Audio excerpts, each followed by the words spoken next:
Hey guys, welcome back to my another video. അപ്പോൾ ഇപ്പം നമ്മൾ അനിരുദ്ധ്വാർ എന്ന് പറയുന്ന സ്ഥലത്താണ് എത്തിയിരിക്കുന്നത്. ഇപ്പോൾ രാത്രി ഏകദേശം 10:15 അപ്പോൾ ഇവിടുത്തെ നൈറ്റിലെ ഒരു ലൈഫാണ് ഞാൻ ഇന്ന് കാണിക്കാൻ നിങ്ങളെ ഉദ്ദേശിക്കുന്നത്. ഏറ്റവും നല്ല സേഫ് സിറ്റിയാണ്. രാത്രിയിലും മിക്ക ജംഗ്ഷനുകളിലും പോലീസുകാരും ഒക്കെ ഉണ്ടാവും. അതേപോലെ തന്നെ നമ്മൾ പോകുന്ന സമയത്ത് ഒരു സേഫ്റ്റി പർപ്പസിലാണ് അവരെ വെച്ചിരിക്കുന്നത്. അല്ലാതെ ചെക്കിങ്ങോ അങ്ങനെയുള്ള കാര്യങ്ങളൊന്നുമില്ല. ഇതൊരു ഗാർഡൻ ഏരിയ ആണ് കേട്ടോ. ഇവിടുത്തെ അവരകത്തേക്ക് പോകാൻ വേണ്ടിയിട്ടുള്ള ഒരു എൻട്രി ആണത്. അവിടുന്ന് കയറിയാൽ ഏകദേശം ആൾക്കാരെന്താ പറയുന്നത്, ഊണ് കഴിഞ്ഞ് നടക്കാൻ വേണ്ടിയിട്ടൊക്കെ വരുന്നതാണ് ഇവിടെ. ഇത് ഏകദേശം ഒരു 2-2.5 കിലോമീറ്ററോളം നീളത്തിലുണ്ട്. ഇവിടെ നിങ്ങൾക്ക് കാണാം ഒരുപാട് ആൾക്കാർ രണ്ട് സൈഡിലുമായിട്ട് നടക്കാൻ വേണ്ടിയിട്ടുള്ള ഒരു ഇതാണ്. ഏകദേശം ഒരു എന്താ പറയുന്നത്, ഒരു 20 മീറ്ററോളം വീതിയിലാണ് ഈ ഒരു റോഡ് എടുത്തിരിക്കുന്നത്. അതുപോലെ തന്നെ ഇതിനകത്ത് കുറേ ഏരിയകൾ വിട്ടതിന് ശേഷം കുട്ടികൾക്ക് കളിക്കാൻ വേണ്ടിയിട്ടുള്ള എന്താ പറയുന്ന ഒരു സെറ്റപ്പും, അതുപോലെ തന്നെ വലിയ ആൾക്കാർക്ക് ഓപ്പൺ ജിം സിസ്റ്റവും ഇതിനകത്തുണ്ട്.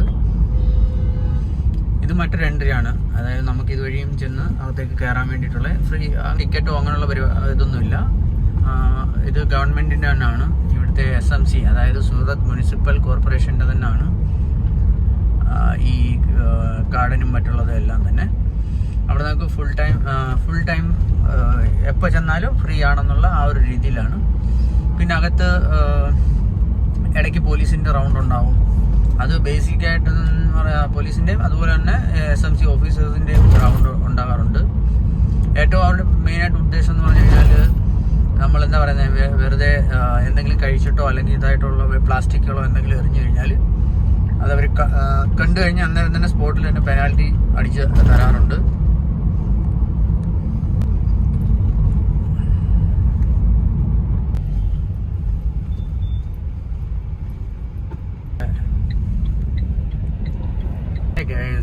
ഇപ്പോൾ 12 മണിയായി. അപ്പോൾ ഞാനിപ്പോൾ തിരിച്ചു പോകുന്ന വഴിയാണ്. അപ്പോൾ നമുക്ക് ഇവിടുത്തെ നൈറ്റിലെ എന്താണ് എന്നുള്ളതൊന്ന് കാണാം. അത് സ്വാഭാവികം നാട്ടിലുള്ള പോലെ തന്നെ വണ്ടി സ്പീഡിൽ പോകുന്നത്, അത് എല്ലായിടും ഉള്ളത് തന്നെയാണ്. ഹീറോ സൽമാൻ ഖാൻ എന്ന് നമ്മൾ വിശേഷിപ്പിക്കുക അവരെ. അല്ലെന്നുണ്ടെങ്കിൽ അത്ര എമർജൻസി ആയിട്ട് പോകുന്ന ആൾക്കാരെന്ന് വേണമെങ്കിൽ പറയാം. ഇതുപോലുള്ള ബ്രാൻഡഡ് ഐറ്റംസ് അല്ലെങ്കിൽ ബ്രാൻഡഡ് എന്താ പറയുന്നത് ഷോപ്പുകളൊക്കെയാണ് ഒരുപാടുണ്ട്. അത് കോമൺ ആണ്, അതെല്ലാവരും ഉള്ളതുപോലൊക്കെ തന്നെ. അതിൽ വലിയ കാര്യമൊന്നുമില്ല. പിന്നെ മെയിനായിട്ട് നമ്മുടെ എന്താ പറയുക, റോഡും ബാക്കിയുള്ള കാര്യങ്ങളൊക്കെ നോക്കിയാൽ മതി. ഇപ്പം 12 മണിക്കും സ്വിഗ്ഗി ലൈനിൽ നിൽക്കുകയാണ്. കാരണം ഇവിടെ ഏറ്റവും കൂടുതൽ ഒരു ഇതാണല്ലോ, ഈ സൈഡിൽ കൂടെ കണ്ട പോലീസുകാർ വരുന്നത്. ഇതിങ്ങനെ ഇവിടുത്തെ PCR-ൻ്റെ വണ്ടിയാണ്. PCR-ൻ്റെ വണ്ടി അതായത് പോലീസ് കൺട്രോൾ റൂം, അതാണ് PCR എന്ന് പറയുന്നത്. അവരുടെ വണ്ടി ഇങ്ങനെ കറങ്ങിക്കൊണ്ടേയിരിക്കും. അതൊരു സേഫ്റ്റി സൈഡാണ്. അത് വെച്ച് നോക്കുകയാണെന്നുണ്ടെങ്കിൽ ഈ സിറ്റി വളരെ സേഫാണ്. ബാക്കിയുള്ള ഒരു ഇതിനെ വെച്ചിട്ട് നോക്കിക്കഴിഞ്ഞാൽ ഓവറോൾ ഗുജറാത്ത് നോക്കുകയാണെന്നുണ്ടെങ്കിൽ ആ ഒരു കാര്യത്തിലൊക്കെ വളരെ സ്പീഡാണ് സംഭവങ്ങൾ. അല്ലെന്നുണ്ടെങ്കിൽ പോലീസിൻ്റെ ഒരു സേഫ്റ്റി, സെക്യൂരിറ്റി, അതൊക്കെ നല്ല ഇതാണ്. നിങ്ങൾ ഈ റോഡ് തന്നെ ഒന്ന് നോക്കുക. ഇപ്പോൾ ഈ രാത്രി 12 മണിയാണെങ്കിലും പോലും ഏറ്റവും നല്ല എന്താ പറയുക ക്ലീനായിട്ട് തന്നെ കിടക്കുന്ന ഒരു റോഡുകളൊക്കെയാണ്. ഞാൻ എന്തായാലും ചെറിയൊരു ഇടവഴിയിലൂടെ ഇപ്പോൾ എടുത്തുകൊണ്ട് പോവാം. അപ്പോൾ അവിടെയും കൂടെ നിങ്ങൾക്ക് കാണുമ്പോൾ മനസ്സിലാവും. ഇപ്പോൾ എല്ലാവരും പറയും, ഒരു നോർമലായിട്ട് വിചാരിക്കും മെയിൻ ഇതുണ്ട്, ഇത് ക്ലീനിങ്ങുകാരാണ് കേട്ടോ.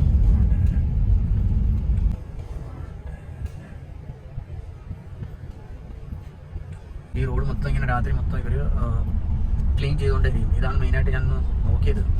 കാരണം നമ്മൾ ഏത് വഴിയിലോട്ട് പോയാലും രാത്രിയിലാണ് ഏറ്റവും കൂടുതൽ ഇവിടെ ക്ലീനിങ്ങിന് വേണ്ടിയിട്ടുള്ള ആൾക്കാരെ നമുക്ക് കാണാൻ പറ്റും. അവർ പകലുമുണ്ട്, പകൽ പക്ഷേ വളരെ കുറവാണ്. പകൽ രാവിലെ ഒരു 7 മണി 6 മണി തൊട്ട് എന്താണ് അവരുടെ ഡ്യൂട്ടി.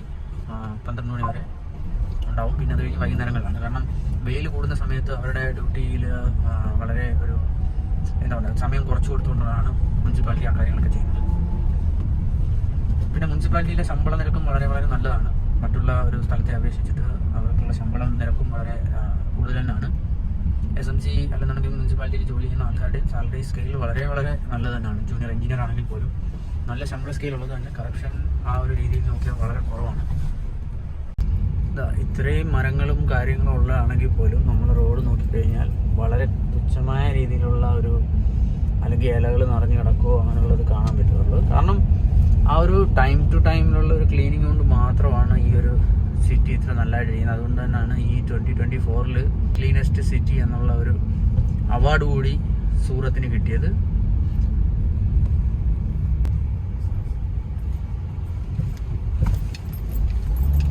ഇത് ഉള്ളിലുള്ളൊരു വഴിയാണ്. ഇത് നമ്മുടെ ഒരു തമിഴ്നാടിൻ്റെ കടയാണ്.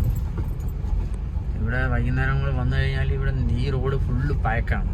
കാരണം നമ്മുടെ അണ്ണൻ്റെ എന്താ പറയുന്നത് ദോശ എന്ന് പറഞ്ഞു കഴിഞ്ഞാൽ ഇവിടെ ഭയങ്കര ഫേമസ് ആണ് സംഭവം. നിങ്ങൾ ഇത് സൂക്ഷിച്ച് നോക്കിയാൽ മതി. ഇത്രയും വൃക്ഷങ്ങളും ബാക്കിയുള്ള എല്ലാം ഉണ്ടെങ്കിൽ തന്നെ റോഡിൻ്റെ ഒരു വൃത്തി. പിന്നെ ചെറിയ ചെറിയ അവിടെ ഇവിടെയൊക്കെ ഉണ്ട്, ഇല്ലെന്നല്ല, ചെറിയ സംഭവങ്ങളൊക്കെ ഇവിടെ രാത്രി കൊണ്ടുവന്ന് കൂട്ടിയിടുന്ന പരിപാടി ഉണ്ട്. അതിപ്പോൾ ഏത് നാട്ടിലും കാണുമല്ലോ. അതുപോലെ ഒരു 2%, 3% ആൾക്കാരുണ്ടാവും ഇതിലൊന്നും ഒരു മാറ്റർ അല്ല എന്നുള്ളത്. പക്ഷേ എന്നിരുന്നാൽ പോലും ഏറ്റവും വലിയൊരു നല്ലൊരു കാര്യം എന്ന് പറഞ്ഞു കഴിഞ്ഞാൽ നമ്മളിപ്പോൾ ഒരു ബിൽഡിങ്ങോ അല്ലെങ്കിൽ അങ്ങനെയുള്ളൊരു സ്ഥലങ്ങളിലോ ആണെന്നുണ്ടെങ്കിൽ SMCക്കാർ അവർ പോകുന്ന വഴിയിൽ ഇതുപോലുള്ള എന്തെങ്കിലും അഴുക്കായി കിടക്കുന്നോ അല്ലെങ്കിൽ അഴുക്കോ ഇട്ടേക്കുന്നതോ കണ്ടു കഴിഞ്ഞാൽ നല്ല അടിപൊളി പെനാൽറ്റിയാണ് അവർ കൊടുക്കുന്നത്. ലക്ഷങ്ങളുടെ പെനാൽറ്റിയാണ് അടിക്കുന്നത്.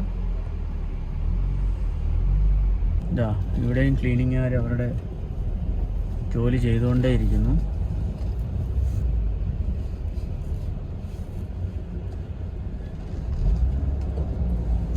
അയാളിങ്ങനെ എന്താ പറയുന്നത് കൂട്ടിക്കൊണ്ടേ ഇരിക്കും. അതിന് പുറകെ ഇവർ ഇതിൽ നിറച്ച് ആ അഴുക്ക് കൊണ്ടുപോവുക എന്നുള്ളതാണ്.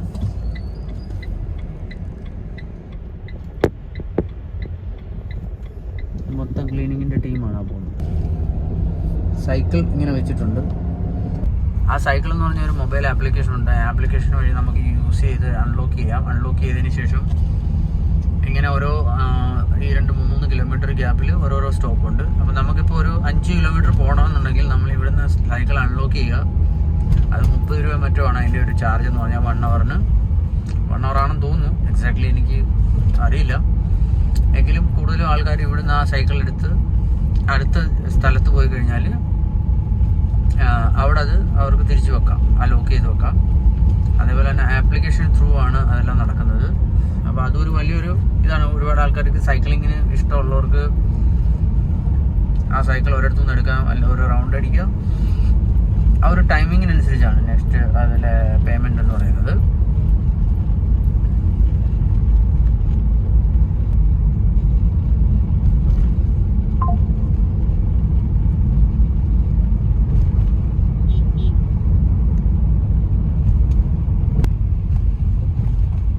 ബ്രിഡ്ജ് സിറ്റി എന്നുകൂടി ഒരു പേര് സൂറത്തിനുണ്ട്. കാരണം നമ്മൾ ഏത് ഭാഗത്ത് ചെന്ന് കഴിഞ്ഞാലും ബ്രിഡ്ജുകൾ ഇഷ്ടം പോലെയാണ്. അതുകൊണ്ട് തന്നെ ഇവിടുത്തെ ഒരു ട്രാഫിക്കിന് വളരെ വളരെ കൺട്രോൾ കൂടുതലാണ്. അധികം ട്രാഫിക്കേ ഇല്ല. എന്നാൽ വണ്ടികൾക്കൊട്ടൊട്ടും കുറവില്ല. ഒരു വീട്ടിൽ മിനിമം 2 വണ്ടിയാണ് ഇവിടുത്തെ ഒരു കണക്ക് വെച്ചിട്ടുള്ളത്. ഇത് ഇവിടുത്തെ ഒരു അക്വേറിയമാണ്. ഇവിടുത്തെ ഒരു വീഡിയോ ഇനി പിന്നീട് ചെയ്യാം.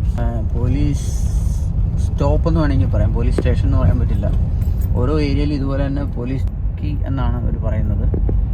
അതായത് ഒരു എമർജൻസി സിറ്റുവേഷൻ വന്നു കഴിഞ്ഞാൽ അവർക്ക് പെട്ടെന്ന് എത്താൻ വേണ്ടിയിട്ട് പല പല ഏരിയയിൽ ഒരു കണ്ടെയ്നർ വെച്ചതിന് ശേഷം അവിടെ പോലീസുകാർ ഉണ്ടാവും. അപ്പം ഈ നമ്മുടെ നാട്ടിലെ പോലെ ഒരു 5 കിലോമീറ്റർ സർക്കിളിനകത്തിലായിരിക്കും ഒരു പോലീസ് സ്റ്റേഷൻ, അല്ലെങ്കിൽ ഒരു 3 കിലോമീറ്റർ. അവിടുന്ന് വന്നെത്തിപ്പെടാൻ വേണ്ടിയിട്ടൊരു സമയം കൂടുതൽ എടുക്കുന്നതുകൊണ്ട് മാത്രം ഇവിടെ ഇതുപോലുള്ള ഇടയ്ക്കിടയ്ക്ക് ഓരോ കണ്ടെയ്നറുകൾ സെറ്റ് ചെയ്തിട്ട് അവിടെ ടെമ്പററി ഒരു പോലീസ് സ്റ്റേഷൻ പോലെ സെറ്റപ്പ് ഉണ്ടായിരിക്കും അവിടെ. അതുകൊണ്ട് തന്നെ പോലീസ് എന്തെങ്കിലും ഒരു എമർജൻസി സിറ്റുവേഷനോ അല്ലെങ്കിൽ എന്തെങ്കിലും ഒരു മോഷണമോ അല്ലെങ്കിൽ എന്തെങ്കിലും ഒരു പ്രശ്നം വന്നു കഴിഞ്ഞാൽ പോലീസ് പെട്ടെന്ന് തന്നെ ആക്ഷൻ എടുക്കാറുണ്ട്. ഇപ്പോൾ രാത്രിയിൽ കണ്ട അതേ കാഴ്ചകളാണ് ഇപ്പം നമ്മൾ ഇന്ന് പകൽ വെളിച്ചത്തിലൂടെ കാണാൻ പോകുന്നത്. അപ്പോൾ നിങ്ങൾക്ക് കാണാൻ സാധിക്കും, ഇതേ വീഡിയോ ആണ് ഞാൻ രാത്രിയിൽ കാണിച്ചത്. അത് അപ്പുറ സൈഡിലൂടെയാണ് ഞാനന്ന് വന്നത്. ഈ ഗാർഡൻ എന്ന് പറഞ്ഞാൽ ഏകദേശം 2.5 കിലോമീറ്ററോളം നീളത്തിലാണ് കിടക്കുന്നത്. അതായത് 2 സൈഡിലും റോഡും അതിൻ്റെ നടുക്കോടുകൂടി മറ്റുള്ള റോഡുകളിൽ നമ്മൾ BRTS ബസ്സിന് വേണ്ടിയിട്ടുള്ള ആ റൂട്ട് കൊടുത്തിരിക്കുന്ന അതേ റൂട്ട് ക്യാൻസൽ ചെയ്തതിന് ശേഷം അവിടെ ഒരു ഗാർഡനാണ് ചെയ്തിരിക്കുന്നത്. ഇതാ ടെന്നീസ് ആ രാത്രിയിൽ കളിക്കുന്ന അതേ ആ പോയിന്റാണ്.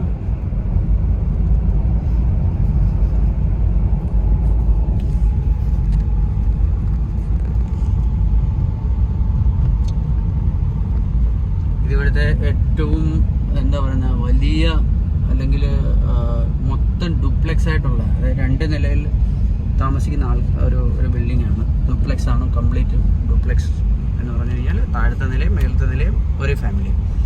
ഏകദേശം 8,000 to 10,000 സ്ക്വയർ ഫീറ്റ് ആണ് ആ ഒരു ഇതിൻ്റെ ഏരിയ എന്ന് പറഞ്ഞാൽ.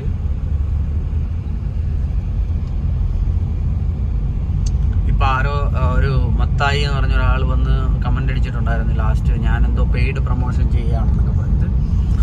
നമുക്കൊരു പെയ്ഡ് പ്രൊമോഷൻ ചെയ്യേണ്ട ആവശ്യങ്ങളോ അങ്ങനെയുള്ള കാര്യങ്ങളൊന്നുമില്ല. ഉള്ള കാര്യം ഉള്ളതുപോലെ കാണിക്കുക എന്നുള്ളത് മാത്രമേ ഉള്ളൂ. ഇത് നിങ്ങൾക്ക് തന്നെ കണ്ടാൽ മനസ്സിലാവും ഈ റോഡിൻ്റെ ഒരു വീതിയോ അല്ലെങ്കിൽ എന്താണ് എന്നുള്ളത്. ഇപ്പോൾ ഈ റോഡിൻ്റെ ഒരു അവസ്ഥ വെച്ചിട്ട് ഒരു നമുക്ക് കോമൺ ആയിട്ട് ചിന്തിക്കാവുന്നൊരു കാര്യമല്ലോ. നമുക്കങ്ങനെ പെയ്ഡ് പ്രൊമോഷൻ ചെയ്യേണ്ട കാര്യങ്ങളൊന്നും തന്നെ ഇല്ല. അതാദ്യം മനസ്സിലാക്കുക. ഉള്ള കാര്യങ്ങൾ ഉള്ളതുപോലെ കാണിക്കുക എന്നുള്ളത് മാത്രമാണ് നമ്മുടെ ഒരു ഉദ്ദേശം. കാര്യം എല്ലാവരും ഗുജറാത്ത് ഡെവലപ്മെൻറ്റ് ഗുജറാത്ത് മോഡൽ എന്നൊരു പറച്ചിൽ മാത്രമേ ഉള്ളൂ. അപ്പോൾ എന്താണ് ശരിക്കും ഗുജറാത്ത് എന്നുള്ളത് ഒന്ന് കാണിക്കുക, അത്രയേ ഉള്ളൂ. അല്ലാതെ നമുക്കതിൽ കൂടുതലായിട്ടുള്ള ബെനിഫിറ്റോ അല്ലെങ്കിൽ എന്തെങ്കിലും രാഷ്ട്രീയ താല്പര്യങ്ങളോ അങ്ങനെയൊന്നുമില്ല. അതൊക്കെ ഓരോരുത്തരുടെ കോമൺ സെൻസ് ആണ്, എന്താണ് എങ്ങനെയാണെന്നുള്ളത്. ഇപ്പം നമ്മൾ ഒരു കാര്യം പറയുകയാണെന്നുണ്ടെങ്കിൽ ഇന്ത്യയിൽ തന്നെ ഏറ്റവും കൂടുതൽ ടാക്സ് പേ ചെയ്യുന്ന മുനിസിപ്പാലിറ്റി എന്ന് പറയുന്നത് സൂറത്ത് മുനിസിപ്പാലിറ്റിയാണ്. നിങ്ങൾക്ക് വേണമെങ്കിൽ ഗൂഗിൾ ചെയ്ത് നോക്കാം. കാരണം എന്ന് പറഞ്ഞു കഴിഞ്ഞാൽ ഏറ്റവും കൂടുതൽ ഇൻഡസ്ട്രീസ്, അല്ലെങ്കിൽ ഏറ്റവും കൂടുതൽ ഇൻഡസ്ട്രി എന്ന് ഉദ്ദേശിച്ച് കഴിഞ്ഞാൽ കെമിക്കൽ പ്ലാന്റുകൾ അങ്ങനെയുള്ള പ്ലാന്റുകൾ മാത്രമല്ല. ഇവിടുത്തെ മെയിനായിട്ടുള്ള എന്ന് പറഞ്ഞു കഴിഞ്ഞാൽ ഹീര എന്ന് പറഞ്ഞാൽ ഡയമണ്ടിൻ്റെ ബിസിനസ്സാണ്. ആ ഡയമണ്ടിൻ്റെ ബിസിനസ് കമ്പനി എന്ന് പറഞ്ഞു കഴിഞ്ഞാൽ തന്നെ 5,000 മുതൽ 10,000 പേര് ആൾക്കാർക്കാണ് ജോലി അവർ കൊടുക്കുന്നത്. പിന്നെ ഈ വലിയ ബിസിനസ്സുകൾ ഉള്ളതിൽ തന്നെ ഇവിടുത്തെ ലോക്കൽ ആൾക്കാരും ഉണ്ട്, അതുപോലെ തന്നെ പുറത്തുനിന്നുള്ളവരും ഉണ്ട്, മലയാളികളും ഉണ്ട്, ഇഷ്ടം പോലെ മലയാളികളുണ്ട്. പണി ചെയ്യുന്നവരും കോൺട്രാക്ട് എടുത്തവരുമായിട്ടുള്ള ഒരുപാട് ആൾക്കാരുണ്ട്. അത് നിങ്ങൾ ആരെങ്കിലും ഗുജറാത്തിൽ സെറ്റിലായിട്ടുള്ള നിങ്ങളുടെ പരിചയമുള്ളവരോട് ചോദിച്ചാൽ തന്നെ മനസ്സിലാവും എന്താണ് എന്നുള്ളത്, ഇവിടെ ഗുജറാത്ത് എന്നുള്ളത് എന്താണെന്ന്. പക്ഷെ നാട്ടിൽ വരുമ്പം ചിലർ രാഷ്ട്രീയ പാർട്ടികളുടെ കൂടെ നിൽക്കാനേ നിവർത്തിയുള്ളൂ എന്നതുകൊണ്ട് മാത്രം ചില പാർട്ടികളുടെ കൂടെ നിൽക്കുന്നു, അതേ ഉള്ളൂ. അല്ലാതെ ഒരു ജീവിത സ്റ്റൈൽ വെച്ചിട്ട് ഗുജറാത്ത് എപ്പോഴും സേഫ് തന്നെയാണ് താമസിക്കാനായാലും. ഇവിടുത്തെ ഏറ്റവും വലിയൊരു പ്രത്യേകത എന്ന് പറഞ്ഞു കഴിഞ്ഞാൽ ഇവിടുത്തെ ആൾക്കാർ തന്നെയാണ്. നമ്മൾ മലയാളികൾ എന്ന് പറയുമ്പോൾ അവർക്കൊരു പ്രത്യേക ഒരു പരിഗണനയാണ്, അല്ലെങ്കിൽ ഒരു പ്രത്യേക സ്നേഹമാണ് അവരുള്ളത്. ഇതേപോലുള്ള ഓവർ ബ്രിഡ്ജുകളും അല്ലെന്നുണ്ടെങ്കിൽ ഇതൊന്നും നമ്മൾ ആനിമേഷൻ ചെയ്തൊന്നും കാണിക്കുന്ന കാര്യങ്ങളല്ല, അല്ല. ഇത് ഉള്ളതുപോലെ തന്നെ വീഡിയോയിൽ ഷൂട്ട് ചെയ്ത് അത് നമ്മൾ യൂട്യൂബിൽ ഇടുന്നത് മാത്രമേ ഉള്ളൂ. അപ്പോൾ അതിനുവേണ്ടി മത്തായി അച്ഛൻ പറയുന്നത് നമ്മൾ ഇവിടെ 2 പെയ്ഡ് പ്രൊമോഷനൊക്കെ ചെയ്ത് കാണിക്കുകയാണെന്ന് പറയുന്നത്. നമുക്കങ്ങനെ പെയ്ഡ് പ്രൊമോഷനൊന്നും ചെയ്യേണ്ട യാതൊരു കാര്യങ്ങളും ഇല്ല. നിങ്ങൾ അല്ലാതെ തന്നെ കോമൺ ആയിട്ട് നോക്കി കാണുക, വിചാരിക്കുക. ഒരു ഡെവലപ്മെൻറ്റ് എന്നുള്ളതിൽ താരതമ്യം ചെയ്യുക. നമ്മൾ താമസിക്കുന്ന നാടും അതല്ലെങ്കിൽ പുറം എന്താണെന്നുള്ളത്. ഇപ്പോൾ ആരെങ്കിലും ദുബായിയെ പറ്റി ഒരു വീഡിയോ ചെയ്യുകയാണ്, ദുബായ് അങ്ങനെയാണ് ഇങ്ങനെയാണെന്ന് പറഞ്ഞു കഴിഞ്ഞാൽ നമ്മൾ തിരിച്ചൊന്നും പറയാറില്ല. എന്തുകൊണ്ട് പറയാറില്ലെന്ന് പറഞ്ഞാൽ അതിന് നമുക്ക് രാഷ്ട്രീയ നേട്ടങ്ങളൊന്നും ഇല്ല. അപ്പോൾ ഗുജറാത്ത്, UP, ബീഹാർ എന്നൊക്കെ കേൾക്കുമ്പം ബീഹാറൊന്നുമില്ല, ഗുജറാത്ത്, UP, MP അല്ലെങ്കിൽ രാജസ്ഥാൻ അങ്ങനെയൊക്കെ പറയുമ്പോൾ വേറൊരു സ്റ്റേറ്റിൻ്റെ പേര് പറയുമ്പോഴാണ് നമുക്ക് കൂടുതൽ പ്രശ്നങ്ങളുണ്ടാകുന്നത്. അതിൽ പ്രത്യേകിച്ച് 1-2 സ്റ്റേറ്റ്, അതിപ്പോൾ ഗുജറാത്ത്, UP തന്നെയാണ്. അതിലിപ്പോൾ പറയുന്നതിന് ഇപ്പം നമുക്ക് ഇതൊന്നുമില്ല. ആ 2 പേര് കേട്ട് കഴിഞ്ഞ് കഴിഞ്ഞാൽ പിന്നെ നമുക്ക് അകത്ത് നിന്നൊരു ആന്തലാണ്. മനസ്സിലായോ? എന്താണ് ആന്തൽ എന്ന് പറയുന്നത്? അതെൻ്റെ ഒരു കൂട്ടുകാരൻ്റെ വേർഡാണ് ഈ ആന്തൽ. കൊല്ലംകാരനായ ഒരു കൂട്ടുകാരനുണ്ടായിരുന്നു. അവൻ പറയുന്ന ഒരു ആന്തലുണ്ടാകും എന്ന് പറയുന്ന പോലെ ഈ ആന്തലാണ് ഒരു പ്രശ്നം. കാര്യം ഇതിനെല്ലാം കണ്ടിട്ട് ഇനി ഏതെങ്കിലും പാർട്ടിക്കാർക്ക് വേണ്ടിയിട്ട് നമ്മുടെ ആൾക്കാർ തിരിയുമോ എന്നുള്ളൊരു ഒക്കെ ആയിരിക്കാം ഒരു പക്ഷേ. നമുക്കിപ്പോൾ അതിനകത്തൊന്നും കാര്യമില്ല.